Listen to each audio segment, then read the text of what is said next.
परवानगी आहे ZLT आणि एक लोकेशन आहे इथून अगदी 5 मिनिटाच्या अंतरावर कासुमाता मंदिर. तिथे मी आता सुनावणी सुरू व्हायच्या 5 मिनिटं आधी म्हणजे 2:30 वाजायला 5 मिनिटं असताना मी त्या ठिकाणी गेले. तिथला व्हिडिओ केला. कोकण प्लांट मधला अत्यंत प्रदूषित असलेलं लिक्विड धरमपर खाडीमध्ये सोडलं जातं. माझी सगळ्यांना विनंती आहे की अर्थात बाकी सगळ्या भावना आपल्या असतील, बऱ्याच गोष्टी घडून गेल्या, पण ही वस्तुस्थिती मला आपल्याला सांगायची आहे. आपण इथे प्रत्यक्षात आलेले आहात कारण प्रदूषण महाराष्ट्र प्रदूषण नियंत्रण मंडळात आमच्या समोर तेव्हाच येतं जेव्हा अशी जनसुनावणी होते. माझी विनंती आहे मॅडम, तो व्हिडिओ आपण व्हेरीफाय करा. मी फक्त 2:30 वाजायला 5 मिनिटं असताना व्हिडिओ केलाय. साधारण 6 नाले आहेत. धरमतर खाडीपासून फक्त 50 मीटरवर ते डिस्चार्ज केलं जाते. मॅडम, 0 लिक्विड डिस्चार्जची परवानगी आपण दिली आहात का? त्यावर माझी हरकत आहे. दुसरी गोष्ट, या पर्यावरण मूल्यांकन अहवालामध्ये 0 liquid discharge plant project plant process information दाखवलेलीच नाहीये. म्हणजे साधं म्हणजे आपण इथे सगळे महिला आहोत, घरी जेवण करतो. शासनाने हगणदारी मुक्त गाव केलंय. प्रत्येक घराला एक शौचालय आहे. म्हणजे एक कंपनी जे काय खाते त्याची शीच करत नाही असं कंपनीचं म्हणणं आहे. आणि आम्ही आता ती शी बघून आलोय, त्याचा व्हिडिओ केलाय. आपल्यापैकी कुणी जाऊन करू शकता. माझा त्यामध्ये काही हस्तक्षेप नाहीये.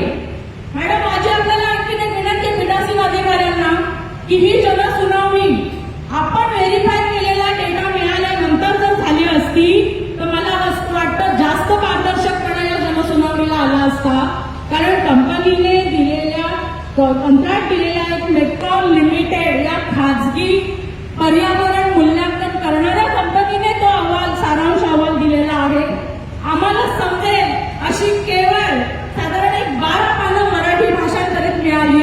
इंग्रजीमधून हा अहवाल 3,500 पानांचा आहे, ज्यातलं आम्हाला काहीच कळत नाही. यातले हवा, माती, पाणी यातलं काय प्रदूषणाचे मापदंड आहे हे आम्हाला माहित नाहीये. आम्ही सामान्य नागरिक आहोत. आमच्या सगळ्यांच्या घरात साधा थर्मामीटर पण नाहीये ताप मोजायला. तो मोजायला पण आम्ही हॉस्पिटलला जातो. त्याच्यामुळे सामान्य नागरिकांना मापदंडातून हे सगळं तपासणं शक्य आहे का? शक्य आहे का? तर हे सगळे मापदंड, हे सगळे तज्ञ मंडळी महाराष्ट्र प्रदूषण नियंत्रण मंडळामध्ये आहे. त्यांच्याकडे ह्याचे सगळे इन्स्ट्रुमेंट आहेत असं मी मानते. आणि माझी या सगळ्या या कोकण प्लांटचं जे 0 लिक्विड डिस्चार्ज असतानाही आज तिथे सर्रास ते सोडलं जाते. आमची खाडी प्रदूषित केली जाते. 10 MTPA असताना 15 MTPA असताना आमच्या पाण्याची काय दशा होईल? बाटलीमध्ये मी पाणी भरून आणले माझ्या पर्समध्ये मॅडम आत्ताच. आपण ते तपासू शकता. माझ्यावर विश्वास नसेल आपण स्वतः चला साहेब आणि तिथून सॅम्पल घ्या आणि ते डिस्चार्ज केलेल्या पाण्यामध्ये तऱ्हेतऱ्हेचे केमिकल्स तुम्हाला दिसतील जे आमच्या खाडीचा जीव घेतात. पर्यावरण मूल्यांकन अहवालामध्ये एक मुद्दा असा आहे, मी सविस्तर लेखी नमूद केलेला आहे. त्याच्यामध्ये असं सांगितलंय मूल्यांकन करणाऱ्या कंपनीने की अंबा नदीची उपखाडी ही आमच्या प्रकल्पाच्या जागेतून येते. मला सांगा, खाडी अगोदरची प्रकल्प मग आमची खाडी तुमच्या प्रकल्पातून जाते का तुमचा प्रकल्प आमच्या खाडीत आलाय? या डिपार्टमेंटने, या कंपनीने ती खाडी वळवण्यासाठी सुद्धा प्रस्ताव पाठवला होता जो मान्य करण्यात आला नाही पाटबंधारे खात्याकडून. आपण आपसात जे काही बोलतो ते आपण तथ्य बोलले पाहिजे. मी पूर्ण क्लासनुसार प्रत्येक पॅरानुसार माझी हरकत तिथे लेखी स्वरूपात दिलेली आहे.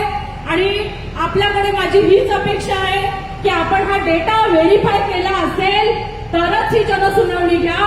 दुसरं मला इथे एक विचारायचंय की इथे पाठिंबा देणाऱ्यांसाठीची जनसुनावणी आहे की पर्यावरण मूल्यांकन वरचे आक्षेप नोंदवण्यासाठी, किंवा ते आम्हाला मान्य आहे यासाठीची सुनावणी आहे? याचा एकदा पीठासीन अधिकाऱ्यांनी खुलासा करावा. नाहीपेक्षा आपण जी नोटीस काढलेली आहे त्यामध्ये स्पष्ट म्हटलंय पर्यावरण मूल्यांकन अहवालावरती हरकती घ्या. तुम्ही पाठिंबा आणि हरकती म्हटल्या असतात तर आम्ही केलं असतं की या मुद्द्याला आमचा पाठिंबा आहे आणि या मुद्द्याला आमची हरकत आहे. तुम्ही आम्हाला क्लॅरिटी दिलेली नाहीये. ती क्लॅरिटी आपल्याकडनं अपेक्षित आहे आणि तर ती नसेल तर ही सुनावणी बेकायदेशीर आहे. नोटिफिकेशन एक काढता, चर्चा एक ठरवता, वातावरण तिसरं